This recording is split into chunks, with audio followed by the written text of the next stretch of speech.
Ibrahimi a.s. shok i djalit të tij dhe kurbani. Në fillimet e jetës së tij njeriu komandohet dhe udhhiqet nga egoja. Për këtë ai kushton më shumë rëndësi kënaqësive dhe dëshirave ndaj gjithçkaje tjetër. Kurse në pjesën e fundit të jetës, primare për njeriu janë fëmijët dhe edukimi i tyre, dashuria dhe përkujdesja ndaj tyre, madje kjo bëhet në kurriz për kujdesjes ndaj vetes së tij. Zoti e sprovoi pejgamberin Ibrahim a.s. shumë rëndë, duke i kërkuar që djalin e tij të vetëm Ismailin a.s. ta thërrë si kurban. Si Ibrahimi a.s. ashtu dhe Ismaili a.s. e kaluan me sukses këtë sprovë. Ky sukses i dedikohet marrëdhënieve shoqërore që Ibrahimi a.s. kishte ditur të ndërtojë me të birin e tij. Duke pasur parasysh këtë, do të flasim shkurtimisht mbi këtë histori dhe do të cekim ndikimin që ka miqësia dhe shoqërimi me fëmijët në jetën dhe edukimin e tyre. Sprova. Thot Zoti i madhruar mbi sprovën e Ibrahimit a.s. dhe ne i dham lajmin e gëzuar për një djalë të mbar. Kur fëmia u rrit aq sa ta ndihmonte në punë, Ibrahimi i tha: "O djali im, kam parë ëndër se duhet të flijoj. Çfarë mendon ti?" I biri i tha: "O ati im, vepra ashtu siç je urdhëruar, dashur Allahu unë do të jem i durueshëm." Pasi ju nënshtruan që të dy urdhrit, Ibrahimi e vuri Ismailin me ballë për tokë. Safat 101-103. Padyshim që diçka e tillë ishte shumë e rëndë dhe e vështirë për Ibrahimin a.s. Zoti nuk po i kërkonte Ibrahimit a.s. që ta dërgojë djalin e tij në një betejë apo në një mision shumë të vështirë. Zoti po i kërkonte Ibrahimit a.s. që djalin e tij të vetëm ta thërrë dhe me duart e tij.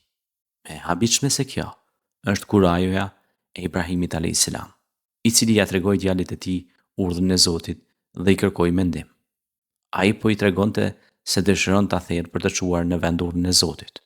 A nuk do të kishte më të lehtë që ta thërrte në një moment të shkujdesjes? Po cila ishte përgjigjja e Ismailit a.s. I biri i tha: "O ati im, vepro ashtu siç je urdhëruar." Do më gjesh prej durimtarëve. Diçka e tillë nuk mund të komentohet thjesht si një bindje ndaj prindit dhe vullnetit të Zotit. Jo, ai shfaqi bindje ndaj vullnetit të Zotit, por të shoqëruar me kënaqësi dhe siguri të plotë. Le të analizojmë pak më thellë fjalët me të cilat ju përgjigj ofertës së babait. O babai im. Fantazma e vdekjes nuk ja humbi logjikën dhe etikën që babait t'i drejtohet me fjalët më të përshtatshme. Kjo edhe pse ishte babai ai që do i merrte jetën. Vepro ashtu siç je urdhëruar.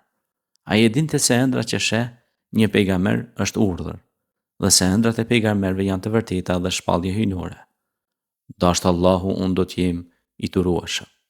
Edhe në këto momente, ai nuk e harronte se njeriu është i dobët dhe se burimi i fuqisë ishte vetëm Zoti. Ai nuk e mori këtë vendim nga trimëria dhe guximi që e karakterizonte. Çdo gjë ai ja dedikonte Zotit dhe në çdo ndihmë e lehtësim e priste prej tij. Kur Ibrahimi a.s. filloi ta vënë në jetë urdhrin e Zotit, pa u vonuar asnjë çast. Kur gjithçka u bë fakti kryer, kur si Ibrahimi a.s. ashtu dhe djali i tij Ismaili a.s.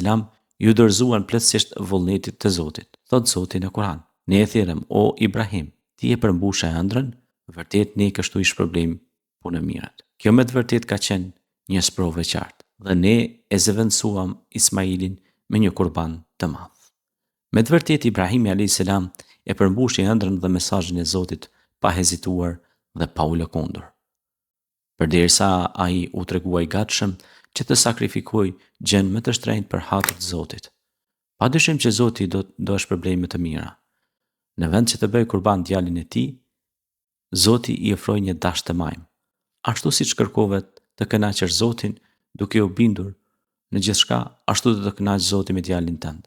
Shpërblimi i të mirës është e mira. Kush preferon Zotin nga gjithçka tjetër, ai do të jetë i preferuar i Zotit nga gjithçka tjetër. I vuajtur dhe në fatkeqësi nuk është dikush që e kanë mbuluar hallet dhe i kanë rënë xhemat mbi kokë. I vuajtur dhe në fatkeqësi është ai person që humbet shpërblimin e Zotit.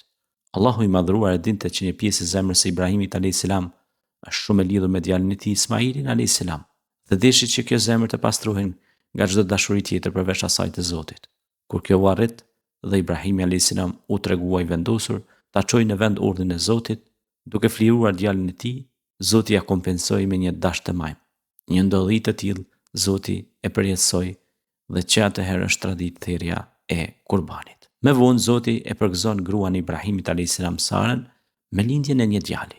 Thot Zoti në Kur'an: "Ne i dham lajmin e mirë për Ishakun e pas Ishakut për Jakubin."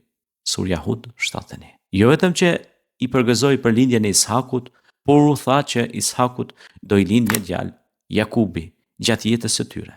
Gëzimi që përjetojnë prindrit në lindjen e nipit është shumë i madh, pasi garanton vazhdueshmërinë e familjes.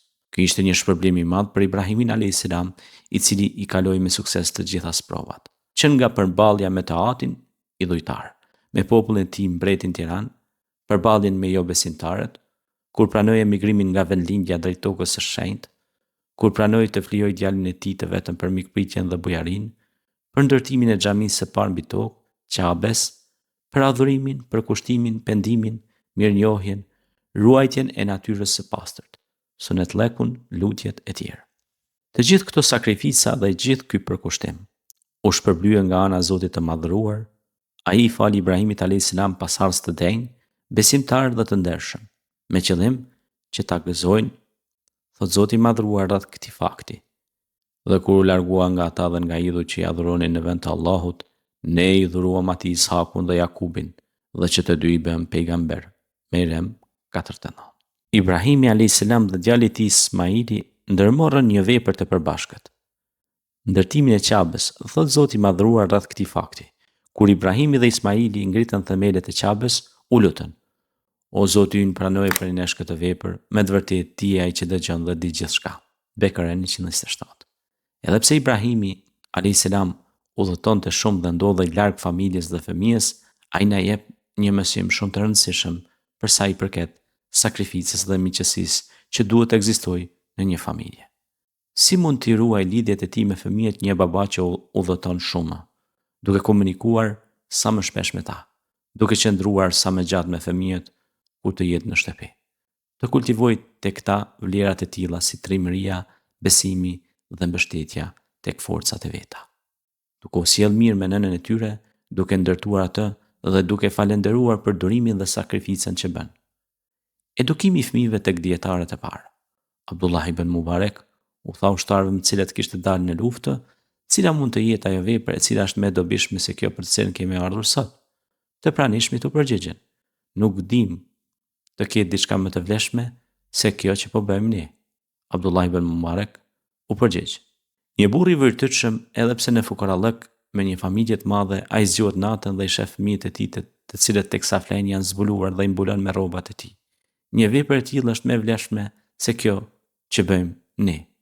Statistika. Ministria e Çështjeve të Familjes në Bond të Gjermanisë deklaroi se rezultatet e një studimi të bërë nga Zyra Federale e Statistikave, ku thuhet se një fëmijë nga 6 deri në 18 vjeç i kushtohet nga prindrit vetëm 30 minuta kohë nga 24 orë. Këto 30 minuta kohë përfshin të ngrënit, bisedat dhe gjithçka tjetër që mund të ndodhë gjatë një dite. Për sa i përket kohës që u kushtohet atyre për argëtim si shkuarja në kinema, teatr, mesatarja ishte 5 orë nga gjithë jeta e babait dhe nënës. Vallë si kalon një fëmijë 23.5 orë të ditës pa prindrit e tij. Revista Guinness në numrin e saj 2020 përmend një studim sipas së cilës 40% e fëmijëve nën moshën 1 vjeçare keq trajtohen, kurse përqindja e fëmijëve nën moshën 3 vjeçare dhe që keq trajtohen është 8%. Ndërkohë në Britaninë e Madhe u bë një studim mbi fëmijët që konsumojnë alkoolin. Studimi tregoi se 20.5% e djemve nga 11 deri në 15 vjeç dhe 20.3% e vajzave të kësaj moshe konsumojnë alkool. Nëse i bashkojmë djemt me vajzat, përqindja është 40.8%. Kësaj grup moshe, ose thënë ndryshe, gjysma të rinjve të kësaj grup moshe konsumojnë alkoolin në Britaninë e Madhe. Ndërkohë që në shoqërinë islame nuk e hasim një fenomen të tillë. Edhe nëse kemi konsumues alkooli, përqindja e tyre është shumë e ulët dhe nuk përbën problem. Le ta falenderojmë Zotin për mirësinë e Islamit. Andaj Kurban Bajrami, sakrifica, i kujton të rinjtë dhe të rejat që ata duhet të sakrifikojnë me gjumin e tyre, për edukimin e tyre, për namazin që ata e bëjnë, sepse namazi largon nga të shëmtuarat dhe të irrituarat. Inna salata tanha anil fahsha'i wal munkar. wala dhikrullahi l-akbar. Namazi të largon nga shturja, imoraliteti, shkeljet devijante. Kurbani na kujton që ne duhet të sakrifikojmë për nevojtarët, që të ndërtojmë një shoqëri me vlera. Kurbani na kujton se pejgamberët kanë sakrifikuar dhe fëmijët e tyre kanë qenë shumë të edukuar, që kanë ndërtuar një shoqëri, burrash dhe grash me vlera, që kanë çuar përpara me moral, civilizime dhe qytetërime të mëdha. Andaj, shoqata Kutia e Shpresës dhe kësaj radhe do bëjë një aktivitet për thirrjen e kurbanëve dhe do bëhet pra live dhe do publikohet në kanalet tona në YouTube dhe rrjetet sociale. Kontriboni në shoqata Kutia e Shpresës për thirrjen e kurbanëve. Dhuroni një kurban për familjet nevojtare me jetim të semur. Ju falenderojmë për dëgjimin e këtij dokumentari. Ju ftojmë të gjithëve ta shpërndani sa më shumë dhe ta dëgjojnë të tjerët.